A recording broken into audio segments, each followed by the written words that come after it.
የሰናክሬም ዛቻ በኢየሩሳሌም ላይ። ንጉሥ ሕዝቅያስ በነገሰ በ14ኛው ዓመት የአሦር ንጉሥ ሰናክሬም የተመሸጉትን የይሁዳ ከተሞች ሁሉ አጥቅቶ ያዛቸው። የአሦርም ንጉሥ የጦር አዛዡን ከብዙ ሰራዊት ጋር ከለኪሶ ንጉሡ ሕዝቅያስ ወዳለበት ወደ ኢየሩሳሌም ላከው። የጦር አዛዡም ወደ ልብስ አጣቢው እርሻ በሚወስደው መንገድ በላይኛው ኩሬ ቦይ አጠገብ ደርሶ ቆመ።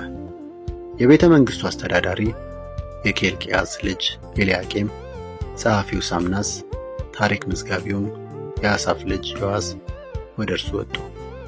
የጦር አዛዡም እንዲህ አላቸው፣ ለሕዝቅያስ እንዲህ ብላችሁ ንገሩት፣ ታላቁ ንጉሥ የአሦር ንጉሥ እንዲህ ይላል፣ እስከዚህ የተማመንህበት ነገር ምንድን ነው? የጦር ስልትና ጠንካራ ሰራዊት አለኝ ትላለህ፣ ነገር ግን ፍሬቢስ ቃል ብቻ ትናገራለህ።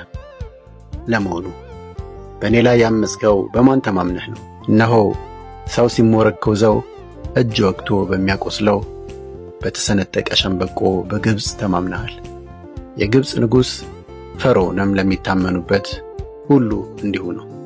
ደግሞም በአምላካችን በእግዚአብሔር እንታመናለን የምትለኝ ከሆነ የእርሱንማ ማምለኪያ ኮረብቶችና መሠዊያዎች ሕዝቅያስ አፍርሶበት ለይሁዳና ለኢየሩሳሌም እናንተ መስገድ ያለባችሁ እንዲህ ባለው በአንዱ መሠዊያ ፊት ብቻ ነው ብሎ የለምን?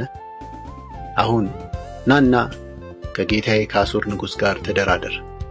የሚቀመጡባቸው ሰዎች ካሉህ 2000 ፈረሶች እሰጥሃለሁ። እንግዲህ በግብፅ ሰረገሎችና ፈረሰኞች የምትተማመን ከሆነ ከጌታዬ መኮንኖች አንዱን ዝቅተኛ መኮንን እንዴት መመለስ ይቻላል? ደግሞስ ይህን ምድር ለማጥቃትና ለማጥፋት የመጣሁት ያለ እግዚአብሔር ትእዛዝ ይመስላልን? እግዚአብሔር ራሱ በዚህ አገር ላይ ዘምቼ እንዳጠፋው ነግሮኛል። ኤልያቄምና ሳምናስ እንዲሁም ዮአስ የጦር አዛዡን እባክህ በምናውቀው በሶርያ ቋንቋ ለባሪያዎችህ ተናገረን፣ በቅጥሩ ላይ ያለው ሕዝብ በሚያውቀው በዕብራይስጥ ቋንቋ አትናገረን አሉት። ነገር ግን የጦር አዛዡ መልሶ ጌታዬ እነዚህ ነገሮች እንድናገር የላከኝ ለጌታና ላንተ ብቻ ነበርን? እንደናንተ የራሳቸውን ኩስ ለመብላትና ሽንታቸውንም ለመጠጣት በቅጥሩ ላይ ለተቀመጡ ሰዎችም አይደለምን? አላቸው። የጦር አዛዡም ቆሞ በዕብራይስጥ ቋንቋ በታላቅ ድምፅ እንዲህ አለ፣ የታላቁን ንጉሥ የአሦርን ንጉሥ ቃል ስሙ። ንጉሡ እንዲህ ይላል፣ ሕዝቅያስ አያታልላችሁ፣ እርሱ ሊያድናችሁም አይችልም። እግዚአብሔር በእርግጥ ያድነናል፣ ይህች ከተማ ለአሦር አትሰጥም እያለ ሕዝቅያስ በእግዚአብሔር እንድትታመኑ አያደርጋችሁ። ሕዝቅያስን አትስሙ። የአሦር ንጉሥ እንዲህ ይላችኋል፣ ከእኔ ጋር ተስማሙ፣ ወደ እኔም ውጡ፣ ከዚያም እያንዳንዳችሁ ከዓይናችሁና ከበለሳችሁ ትበላላችሁ፣ ከጉድጓዳችሁም ውሃ ትጠጣላችሁ። ይኸውም መጥቼ የእህልና የአዲስ ወይን ጠጅ ምድር ወደ ሆነችው የእንጀራና የወይን ምድር ወደ ሆነችው ምድራችሁን ወደምትመስል አገር እስካፈልሳችሁ ድረስ ነው። ሕዝቅያስ እግዚአብሔር ያድነናል በማለት አያታላችሁ።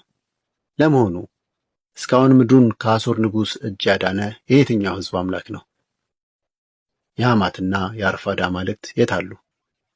የሴፈርዋይም አማልክትስ የት አሉ? እነዚህ ሰማርያን ከእጄ አድነዋታልን? ከእነዚህ የአገሮች አማልክት ሁሉ ምድሩን ከእጄ ለማዳን የቻለ የትኛው ነው? ታዲያ እግዚአብሔር እንዴት ኢየሩሳሌምን ከእጄ ሊያድን ይችላል? ሕዝቡ ግን ንጉሡ መልስ አትስጡት ብሎ አዞ ስለነበር ዝም አሉ፣ አንዳችም አልመለሱለትም። የቤተ መንግሥት አስተዳዳሪ የነበረው የኬልቅያስ ልጅ ኤልያቄም፣ ጸሐፊው ሳምናስ፣ ታሪክ መዝጋቢው የአሳፍ ልጅ ዮአስ ልብሳቸውን ቀደው ወደ ሕዝቅያስ መጡ። የጦር አዛዡ የተናገረውንም ሁሉ ነገሩት።